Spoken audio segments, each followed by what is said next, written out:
Saludos hermanos. En los 155 años de la primera manifestación espiritual a través del conducto humano, este video es un sencillo homenaje para recordar ese momento en el que el Padre Elías, a través de Roque Rojas, por primera vez transmite una enseñanza espiritual en este tercer tiempo.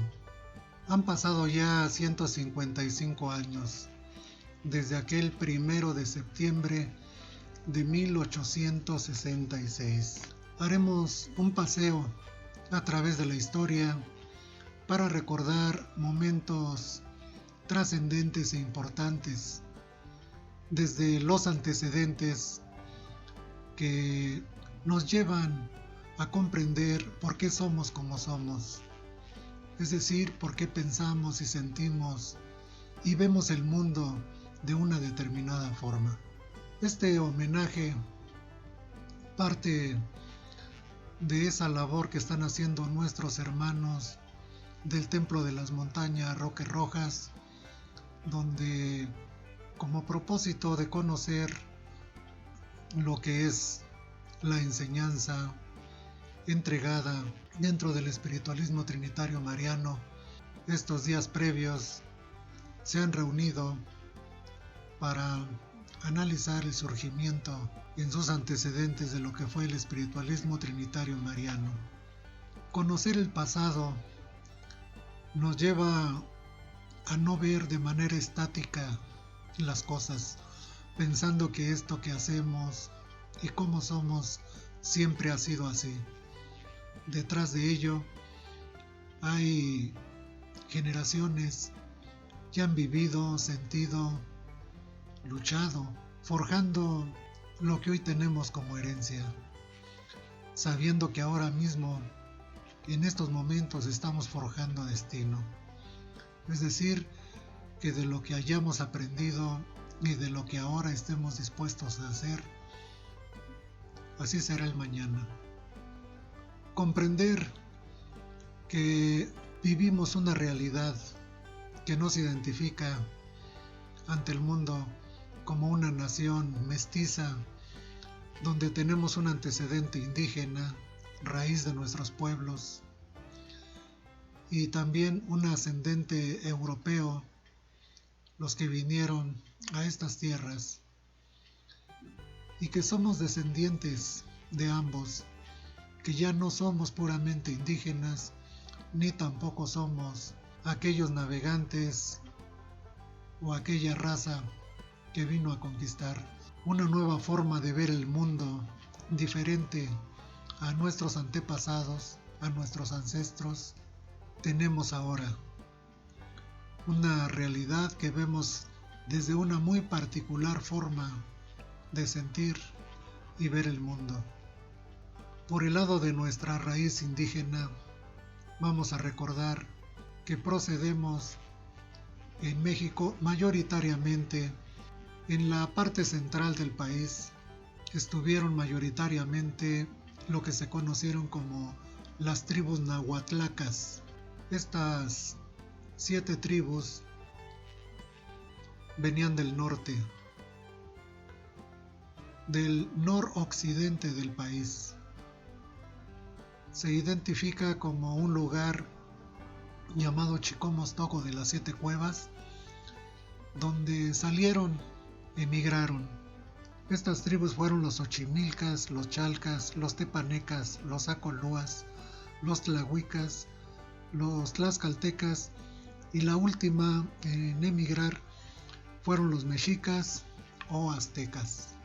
Alrededor del año 1100 iniciaron su marcha.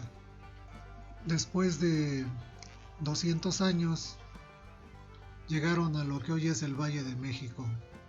Habían tenido la profecía de que iban a construir su ciudad, donde por señal vieran un águila devorando una serpiente, y esta águila estuviera parada sobre un nopal. Esa señal la vieron en un islote del lago del Valle de México y decidieron quedarse.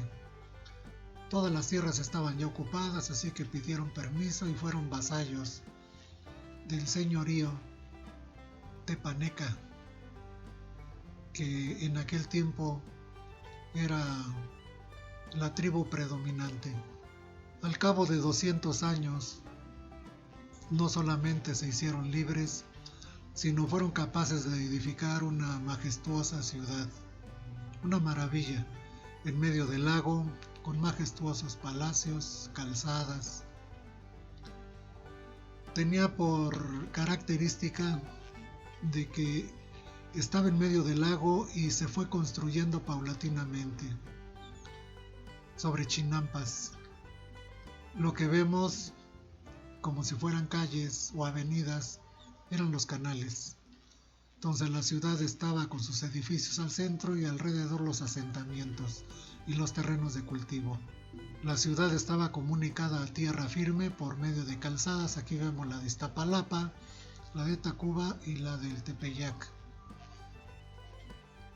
En aquel tiempo, porciones de terreno como el Cerro del Peñón pues eran pequeños montículos sobresaliendo del agua, y un enorme lago que comunicaba Texcoco con Zumpango y con Chalco, Xochimilco.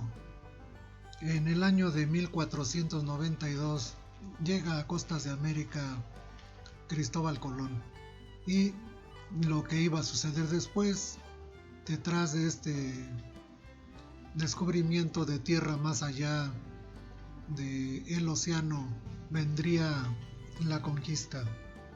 En el año 1519 llega Cortés a costas de Veracruz y funda en el mes de abril de 1519 lo que sería el primer asentamiento por los conquistadores en la Villa Rica de la Veracruz.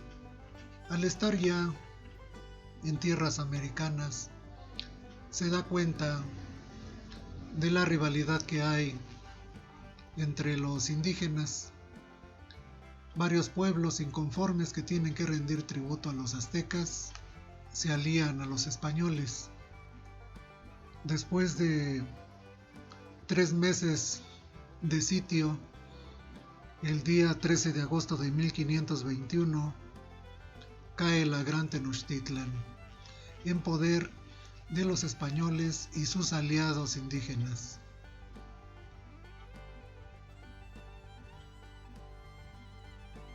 Posterior a la conquista, tiene lugar la toma de las tierras, de los recursos, de los santuarios, y la cultura es destruida.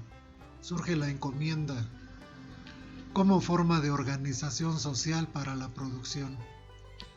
En la encomienda se asigna tierra y los pobladores de esa tierra a un encomendero, a un español, y este señor es dueño sobre las tierras y sus bienes y sobre las personas.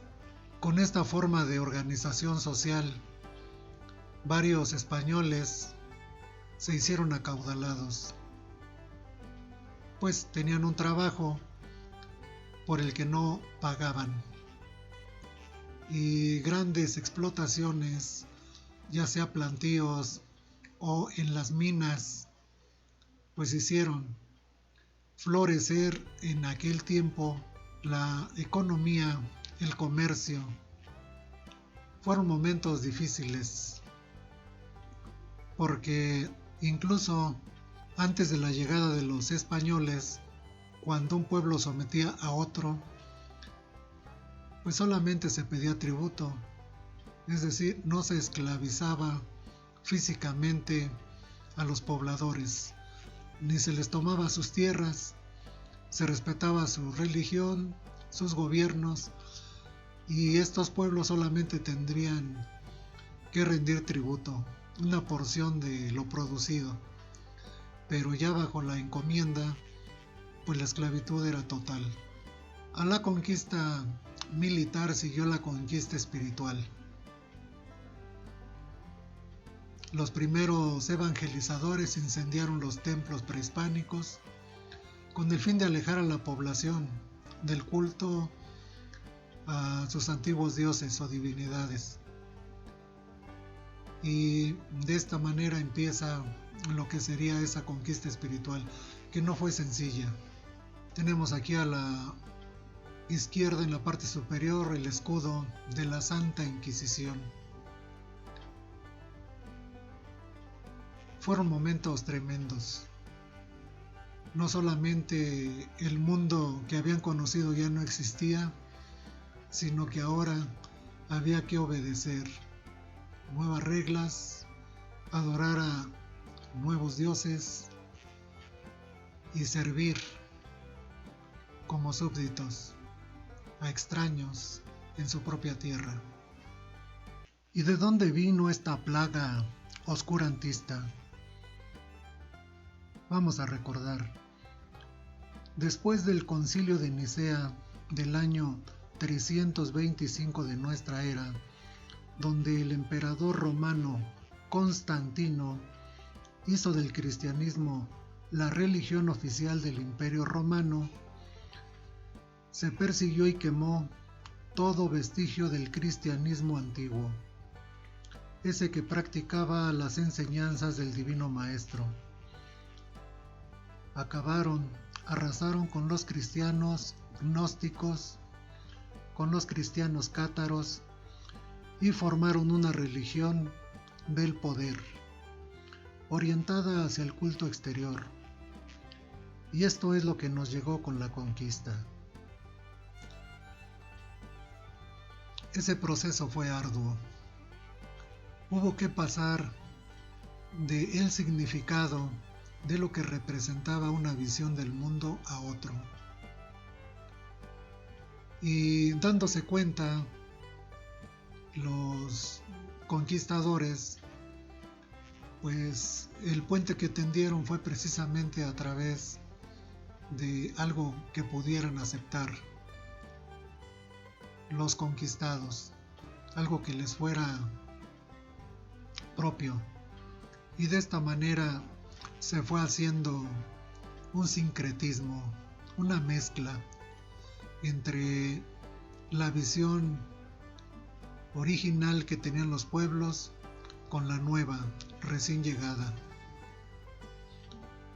Después de 300 años de esclavitud, hacia 1810 inicia la Guerra de Independencia.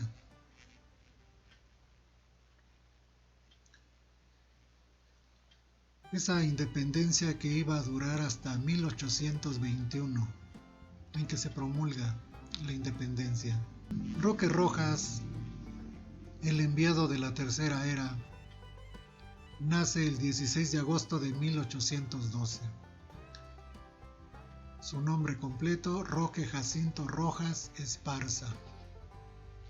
Es decir, que en el tiempo de su nacimiento e infancia, a Roque le toca ese periodo de la independencia de México, ese periodo de lucha por la independencia. Tenemos aquí a la vista el árbol genealógico de Roque Rojas, enfocándonos en sus padres, el señor Manuel Rojas y Fuentes y la señora Doña Dolores Esparza Ortega. Por parte de su padre tenía ascendencia judía y por parte de su madre ascendencia indígena, otomí. A través de los dos ya había alguna profecía por parte de su papá y por parte de su mamá de que entre la familia Rojas y de que entre la familia Esparza iba a haber un descendiente que vendría a ser como el libertador. Entonces, en medio de esos antecedentes, nace Roque Rojas en la Ciudad de México. Otro dato sobre el árbol genealógico de Roque Rojas es que contrae matrimonio en el pueblo de Zumpango de la Laguna con la señorita Guadalupe Arias Malanco, con quien procrea una hija única de nombre Carolina Rojas Arias. Roque Rojas queda huérfano de madre en su juventud. Apoyado por su padrino Juan López Montiel,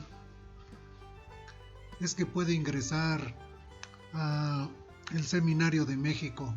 Estudia ahí por un periodo de 3 años. Al fallecer su padrino, tiene que dejar el seminario y ponerse a trabajar.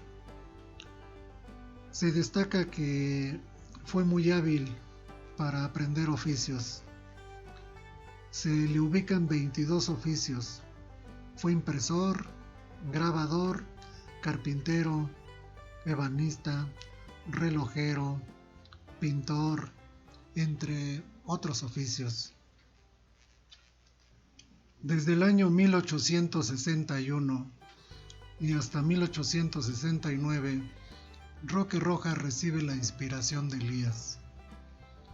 El 24 de diciembre de 1863, funda el primer oratorio, en el cual fueron consagrados 12 varones y 12 mujeres.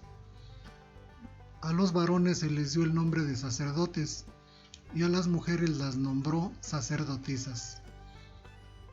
Ahí tuvieron lugar, entre otros actos, las primeras marcas, acto en el que se señalaban los dones y facultades de cada uno. Los 12 varones que fueron consagrados en esa ocasión fueron don Andrés Tello, don Tomás Tello, don Antonio Mendoza, don Eduardo Duicois, don José Vergara, don Ismael Coro, don Vicente Pérez, don Carlos Bravo, don Francisco Oyoqui, don Manuel González, don Tomás González y don Pablo González. Las 12 sacerdotisas, las primeras eran vírgenes, para cada uno de los 7 sellos, es decir, las primeras 7. En primer lugar, la señorita Carolina Rojas Arias, señorita María de Jesús Mena Buendía, Guadalupe Róbalo Santillán, señorita María de Jesús Oviedo Suárez, señorita María de Jesús Vergara López, señorita Damiana Oviedo Suárez, señorita Dolores Arriaga López Cano, señorita Guadalupe Arias de Rojas, señora Refugio González Jácome, señora Luz Escobar de Tello, señora Luisa Oviedo Suárez de Mendoza y señora Guadalupe Suárez, viuda de Oviedo. Estas fueron las 24 personas con las que inició su misión Roque Jacinto Rojas Esparza. Tiempo después, el domingo de resurrección de 1867, funda 7 recintos, a los cuales llama en aquellos días oratorios, y a los que se les da la representación de los 7 sellos, las 7 iglesias, como una anticipación de que en el seno de este pueblo se estaba revelando el significado del libro de los 7 sellos, ese profundo misterio que no podía permanecer oculto por más tiempo, solo en las figuras simbólicas del Apocalipsis, y que de acuerdo con las profecías, solamente el Cordero de Dios lo daría a conocer, para que el pueblo de Israel, por el Espíritu, no se confundiera. Roque Rojas empieza a recibir mensaje o manifestación espiritual desde el 21 de junio de 1861, pero es el día 1 de septiembre de 1866 donde por primera vez recibe la comunicación de Elías. En esa primera comunicación Ya Roque Rojas tenía su pequeño oratorio donde congregaba un pequeño grupo de personas a las que le entregaba testimonio de los mensajes que iba teniendo.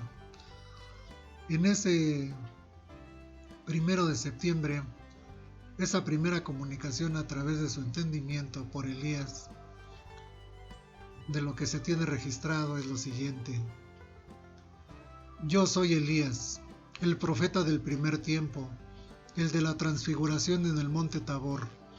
Preparaos porque los 7 sellos os son dados a conocer y las puertas del misterio os son abiertas para que podáis contemplar el camino de vuestra salvación.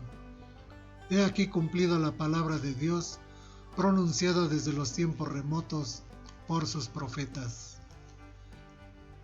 Bien, esta es la primera entrega y a partir de ahí, Elías a través de él dejó su enseñanza. Lo que Roque Rojas plasmó en sus entregas, en sus mirajes, en sus profecías, fue, entre otras cosas, pasajes de lo que fue el Apocalipsis. De nueva cuenta, en este tercero de los tiempos que recién iniciaba, vino a recordar cómo tendrían cumplimiento esas profecías de los finales de los tiempos. En la imagen se muestra esa evocación al Apocalipsis de Juan. Juan el teólogo estuvo desterrado en la isla de Patmos y ahí tuvieron lugar las revelaciones que durante varios años constituyeron su aportación al Nuevo Testamento. En base precisamente a las revelaciones, vuelve a recordar el simbolismo de los 7 sellos y lo entrega simbólicamente en este tiempo. Ese libro enrollado y sellado con 7 sellos que habla de lo que fue, de lo que es y será en los tiempos, y todo el simbolismo que el Apocalipsis describe en este tercero de los tiempos. De nueva cuenta, Roque lo resignifica y lo entrega ya como algo cercano, pues la apertura del tercer tiempo venía a indicar que también se abría un tiempo de luz, de revelaciones, pero también de pruebas muy grandes para la humanidad. Sobre la bestia del Apocalipsis. Ahora ya en este tiempo de revelaciones, es posible distinguir al poder creado como la bestia descrita en el Apocalipsis, que en uno de sus párrafos menciona: y que nadie puede comprar ni vender si no tiene la marca de la bestia. Y esa marca de la bestia ya podemos inferir que es algo implantado o inoculado en nuestros cuerpos. Ustedes deben comprender a qué me refiero. Es muy importante repasar el libro de las Revelaciones o Apocalipsis de Juan. Ahí viene la descripción de todo lo que está aconteciendo. Y llegado el momento, considerar que hay que sobreponernos a nuestras caídas, viviendo desde la esencia, desde el espíritu, ya que nuestra voluntad es soberana. Somos libres para decidir sobre nosotros y nuestro cuerpo, pero siempre hay que tener conciencia y voluntad para hacer algo. Sobre los 144,000 marcados de los que se habla en el Apocalipsis, estos se integran por 12,000 de cada tribu. son los que tienen el nombre de su padre escrito en la frente. Ser un marcado, un discípulo, cuando éste ha cumplido con su misión de manifestar su espíritu, es un iluminado, un ungido, a través del cual la conciencia crística de nuevo toma carne en la tierra. El simbolismo de la marca, la preparación, el crecimiento tienen así sentido.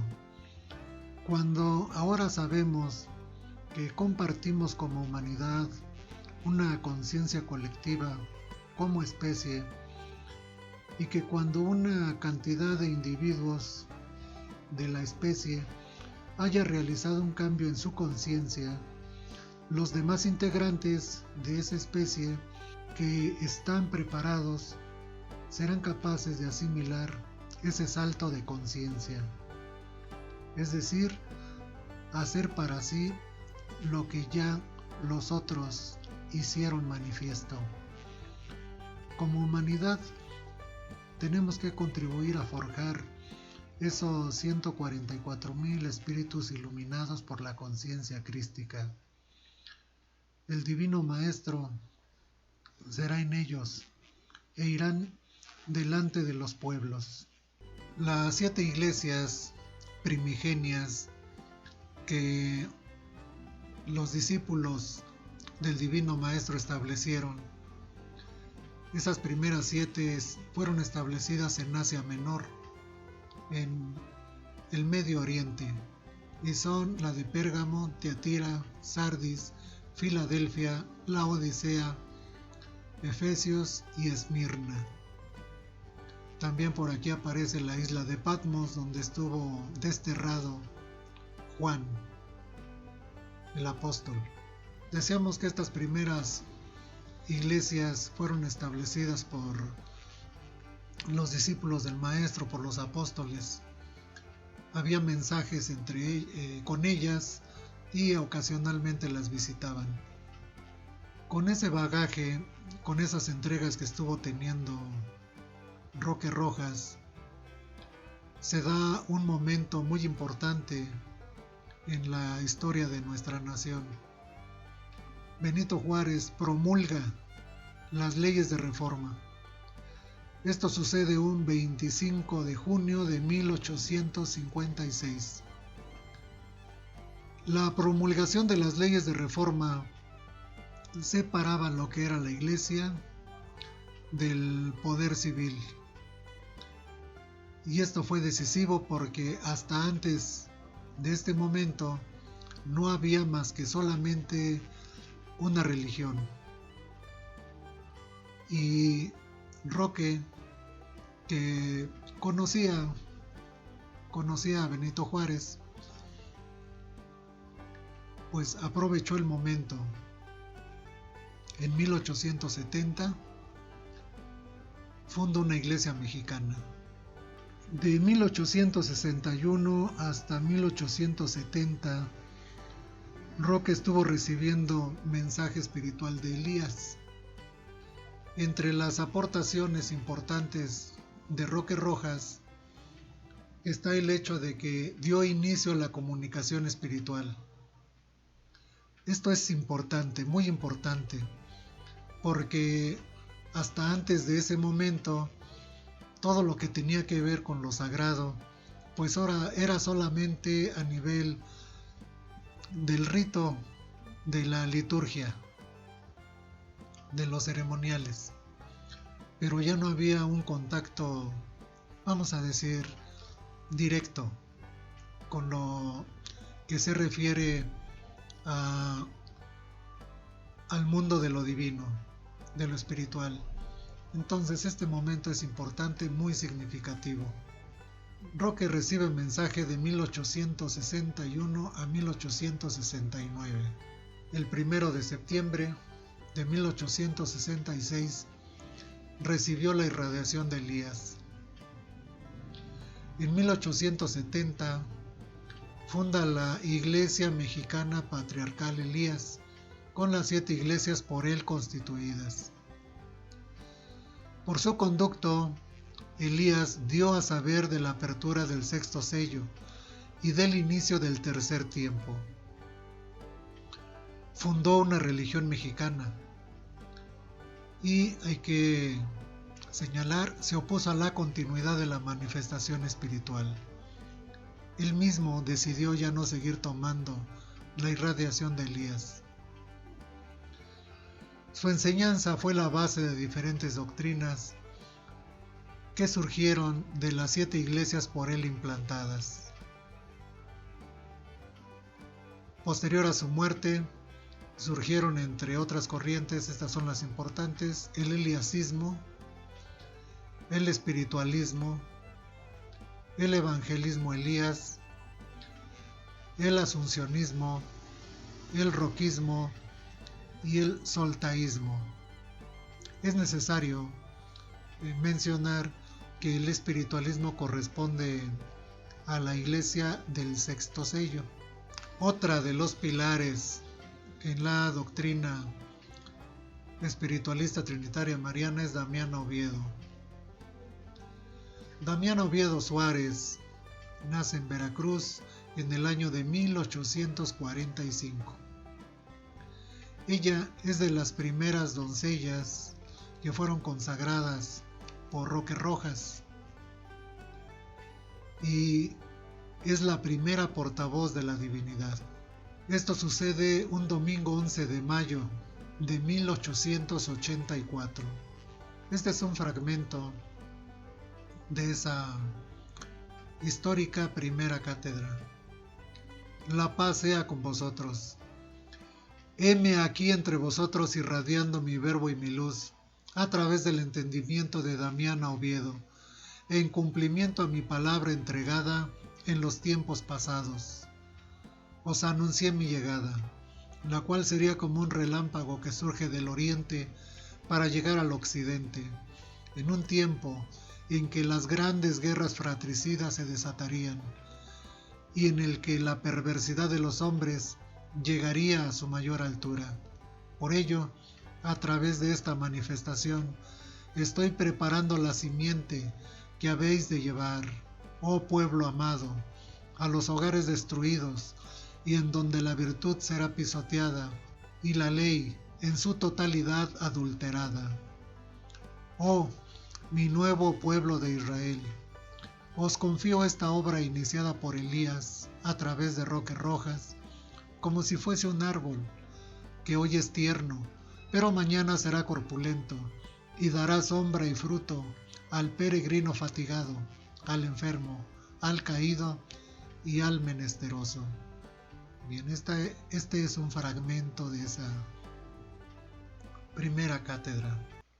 Damián Oviedo, siguiendo su intuición, hace lo que racionalmente, que es una cualidad patriarcal del pensamiento, no debía haber hecho.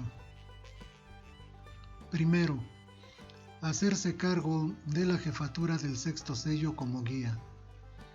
Y segundo, continuar con la comunicación espiritual.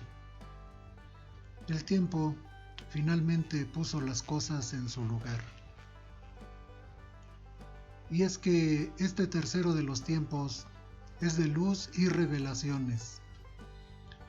También es el tiempo de la Madre, del sagrado femenino de Dios, que trae a nuestras existencias el amor, la intuición, la sabiduría, la compasión y la belleza como atributos del espíritu. La aportación de Damián Oviedo es importante porque resulta que, proviniendo de una iglesia patriarcal en la que los mandos de las iglesias los tienen los varones, por diversas circunstancias ella tuvo que hacerse cargo como responsable del sexto sello. Ella forma para esta iglesia la Basílica del Espíritu Santo, Casa Espiritual de Elías, sello sexto. Así le denomina inicialmente a la iglesia del sexto sello. El 11 de mayo de 1884, recibe por primera vez la irradiación del Divino Maestro. En 1887 se inicia la manifestación del mundo espiritual de luz. Es decir, retomando de nuestro pasado indígena, da inicio la curación a través del mundo espiritual. Surge a partir de la enseñanza los términos de obra, árbol, nuevo pueblo de Israel, perla mexicana, progreso espiritual. Es decir, que se va configurando desde ese 1884 hasta que ella fallece en 1920, al paso, con el correr de los años, lo que dio forma, identidad al espiritualismo trinitario mariano. Damián Oviedo forma a los primeros portavoces, a los que se llama pedestales. Posterior a su muerte física en el año de 1920, en el año de 1922 se adoptó la denominación de la doctrina como espiritualismo trinitario mariano. El espiritualismo trinitario mariano se extendió rápidamente por el país. La afinidad en sus postulados, la gente los hacía suyos, las necesidades de nuestra población, de nuestros pueblos, hizo que se extendiera rápidamente e incluso que llegara fuera de nuestras fronteras, pues como parte del bagaje cultural de nuestros inmigrantes, pues trascendió las fronteras. En 1950 surgió una división en el espiritualismo trinitario mariano. El motivo de esa división fue sobre la comunicación de espíritu. Para algunos hermanos, debido a que ya se había anunciado que habría un término de la comunicación a través del conducto humano y que ahora iba a ser esa comunicación con lo sagrado o lo divino puramente espiritual, pues deciden terminar con esa comunicación a través del conducto humano. Varios templos, de hecho pudiéramos decir que muy posiblemente se parte el espiritualismo trinitario mariano por mitad. Varios templos cierran y se dan a la tarea ahora de incursionar en esa comunicación de espíritu a espíritu. Y otros recintos deciden continuar con la entrega de manera tradicional. Es decir, sigue habiendo cátedra, sigue habiendo curación.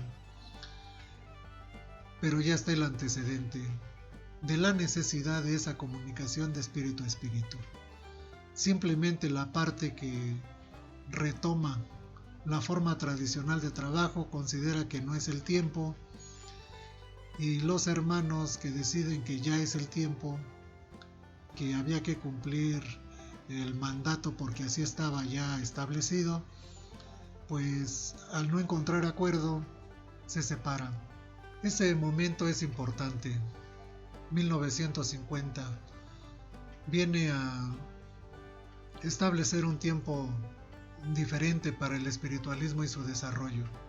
Se diversifica, es decir, de ahí en adelante hay templos, recintos, fraternidades, escuelas, grupos de estudio o centros de estudio, y la posibilidad de la práctica del espiritualismo teniendo un antecedente común. A partir de ahí pues ya se hace de manera diferente, es decir, deja de haber un esquema en el que así deben hacerse las cosas. Otro momento importante y reciente dentro del desarrollo del espiritualismo trinitario mariano es el año de 2020. Justo el año pasado, y a propósito de lo que está aconteciendo. 2020 viene a marcarnos, a hacer que volteemos nuestra atención hacia el hecho de que el tiempo de las revelaciones ya se ha iniciado. No es algo por venir, no es algo futuro. Ya estamos en ese proceso de las revelaciones, establecido como el final de los tiempos. Ciertamente que el mundo sigue existiendo, pero se refiere a ese tiempo establecido para el aprendizaje espiritual. Es un tiempo de complicación, pero también de mucha oportunidad para el crecimiento espiritual. Por mucho tiempo hemos visto normal las cosas entre lo que es la miseria y la riqueza. Nos hemos acostumbrado a vivir como espíritus encarnados en un mundo donde lo que es costumbre pensamos que es normal, que es lo natural. Y así estábamos viviendo, en un estado de somnolencia. Las cosas, desde luego, antes de 2020 no estaban bien por todo lo que acarrea un estado injusto, un estado de somnolencia espiritual, donde no sabemos quiénes somos esencialmente, ni de las capacidades espirituales que tenemos. Y en ese afán de poder, dominio, acumulación, consumo, pues estábamos bastante distraídos. Podemos decir que de aquí para adelante no hay camino hecho. Prácticamente el mundo que conocimos se está derrumbando, literalmente. Y hay que ser capaces, creativos, de generar un mundo alternativo, un mundo bueno.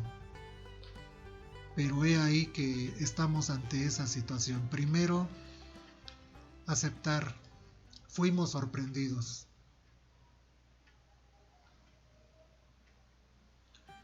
Vivimos ahora un proceso de profunda transformación. El mundo está cambiando muy rápidamente y nuestra civilización humana se está reconfigurando.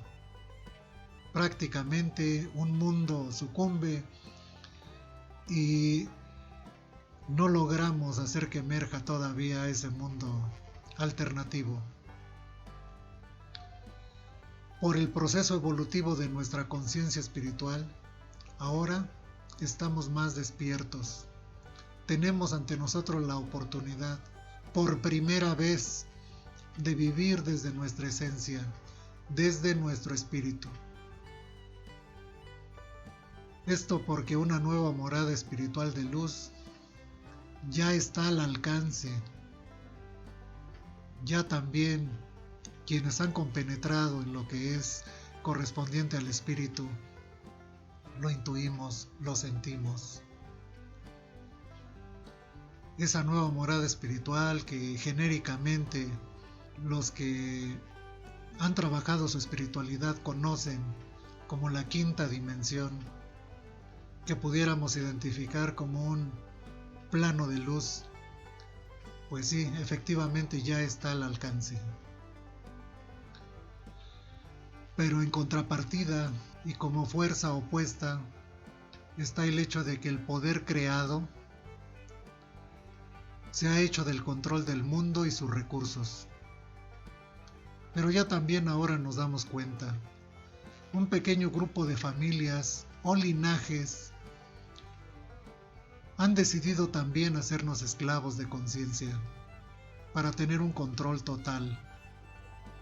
No les bastan ya las riquezas, pues son prácticamente los dueños de todo cuanto hay en términos de economía, poder político, militar, industrial, de energía, por donde volteemos. Las industrias importantes como alimentos, comunicaciones, la medicina, todo lo tienen hiperconcentrado. Nos habíamos descuidado de ese aspecto y ahora hasta los gobiernos del mundo sirven a ese poder creado. Entonces, todo está para el crecimiento espiritual, pero delante en este mundo de la realidad material en el que vivimos está esta situación que no podemos evadir. Resulta que para la absoluta mayoría de la humanidad tenemos delante de sí un reto tremendo, muy grande. Podemos voltearnos para otro lado, hacer que no pasa nada, querer regresar al pasado y asimilarnos pasivamente a ese control absoluto del poder creado, es decir, dejarnos arrastrar por la corriente, pensando en que como todo mundo hace lo que le dicen, pues hacemos lo que nos digan. Y así, pues estaríamos cancelando la posibilidad de expandir nuestra conciencia, de manifestar el espíritu. La otra posibilidad que tenemos, la otra opción, es reafirmar nuestra condición de seres libres, edificando un mundo de libertad, fraternidad y paz, basado en el amor. Siendo como somos, cualquiera que sea nuestra situación, nacionalidad, credo, raza, edad, etc., todos somos necesarios en estos momentos. Ese mundo nuevo basado en el amor hay que construirlo. La divina presencia de Dios es en nosotros. Todo está dispuesto. Y ya sea por inspiración, por recuerdo de nuestro espíritu, por fe o convicción, hay que tener presente que el espíritu humano vencerá. Seguramente, sin temor a equivocarme, una de las revelaciones más grandes que este tiempo trae para nosotros es que el Espíritu Divino está en nosotros. Siempre crecimos en el conocimiento de que Dios estaba afuera, que había que venerarle y que Él, según nos portáramos, nos amonesta o nos gratifica. Esta revelación es la más grande, la más importante a asimilar. Dios es espíritu, un espíritu que como esencia, presencia y potencia está en todo, y también en nosotros.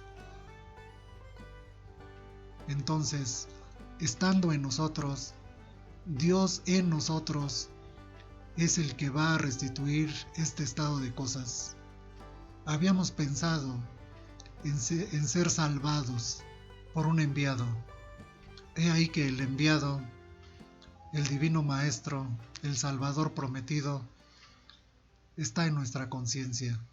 He ahí que Elías, como luz divina de Espíritu Santo, que estuvo iluminándonos hasta antes de este momento y que lo sigue haciendo, pero a partir de este momento hay necesidad de que la luz del Espíritu nuestro ahora irradie desde dentro de nosotros.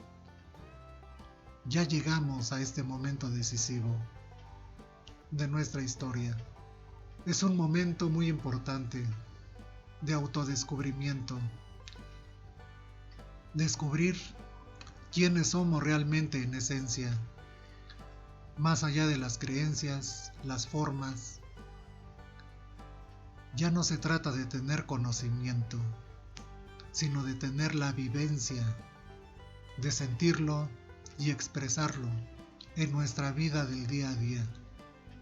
Vivir desde la esencia. Ese es ni más ni menos lo que está de por medio en este tiempo. Ante nosotros están retos formidables. El poder del mundo, con todo su control, quiere ahora el control total, el control hasta de nuestras voluntades. Por ello, va por hacernos esclavos de conciencia, sin que nos demos cuenta. Mas este momento que es decisivo implica darnos cuenta de las cosas, implica de nuestra parte voluntad, confianza, mucho amor y valor.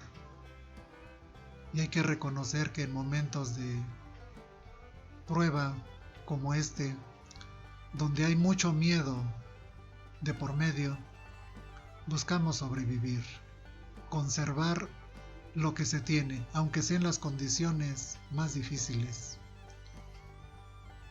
Pero este momento, que es de descubrimiento, también es un momento de comunión, de unirnos, darnos cuenta que nos habíamos estado separando, siendo los mismos, que así divididos, que así separados, somos presa fácil, somos vulnerables.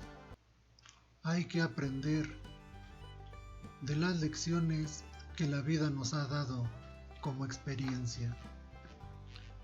Separados, perdimos el pasado. Menos de 500 españoles conquistaron un imperio de millones. Al final, todos los pueblos originarios perdieron.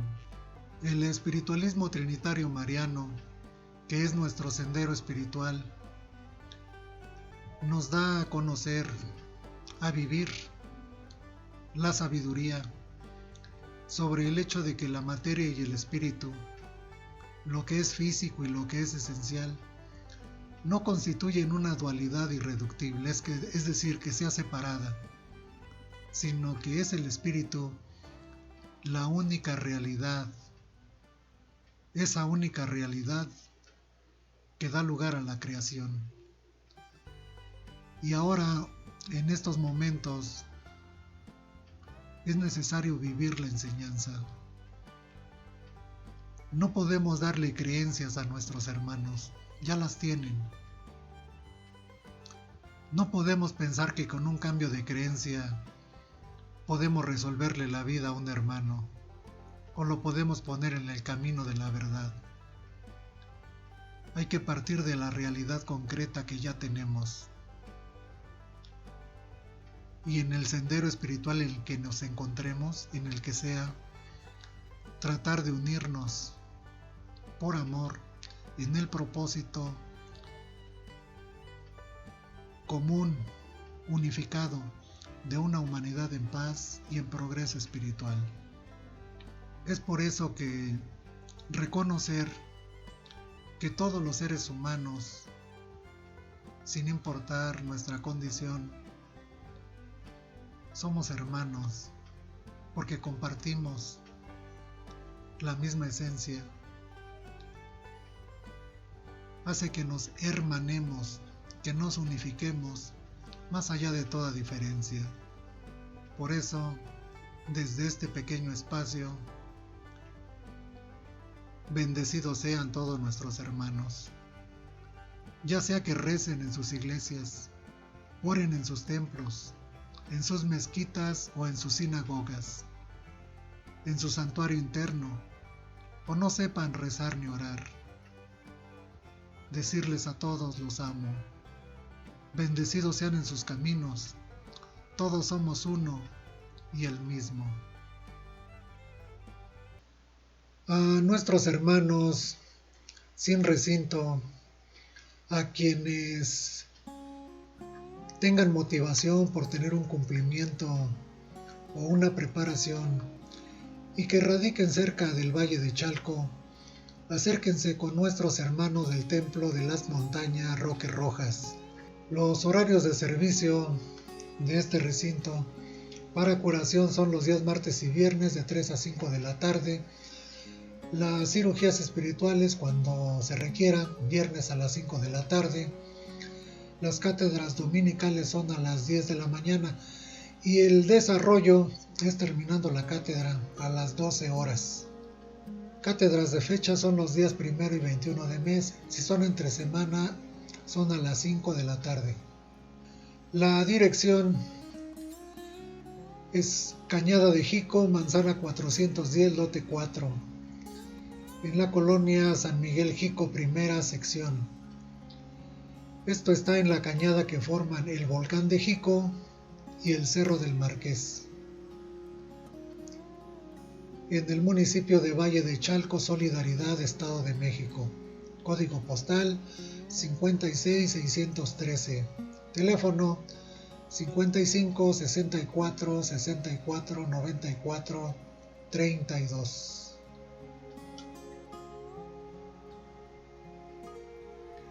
Este recinto, decíamos, queda a las faldas del volcán de Jico, en otro tiempo conocido como el ombligo del mundo.